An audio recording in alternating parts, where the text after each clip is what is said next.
ಕತೆ ಹೇಳ್ದಾಂ ಬಡ್ಡಿಡ್ದಾಂ ಈಗ ಹೇಳು ಕತೆ ಹೇಳ ಹೇಳು ಹಿಂಗೆ ಒಂದು ಊರಾಗ ಒಂದು ರಾಜಕುಮಾರಿ ಇತ್ತತ್ತ ಮತ್ತ ಅದು ಕುಂಡಿ ಬರೀ ಇಸಿ ಮಾಡ್ತಿತ್ತ ಹ್ಞೂನವ ಹ್ಞೂ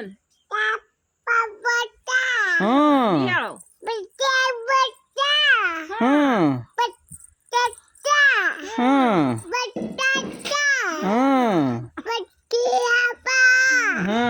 ನೋಡವ್ರ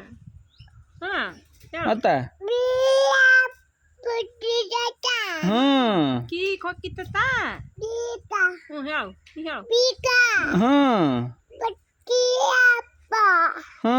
ಅಲ್ಲಿ ಹೋಗನ ಇಡ್ಲಿ ಬೇಡ್ತಿತ್ತ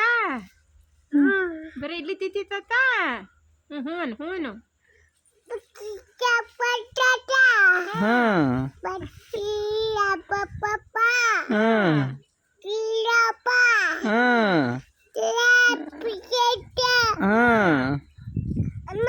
ಹೇಳು ಮತ್ತೆ ಹೇಳು ಹಂಗೆ ಸೂಪರ್ ಆಗ್ಯದ ಮತ್ತೆ ಹೇಳು ಹೇಳ ಕತೆ ಆಯ್ತು ಆಯ್ತು ಕತೆ ಆಯ್ತು ನಾ ಹೇಳ್ತೀನಿ ಹ್ಞೂ ನಾವೇನ ಈಗ ನಾ ಹೇಳ್ತೀನಿ ಹ್ಞೂ ಈಗ ಈ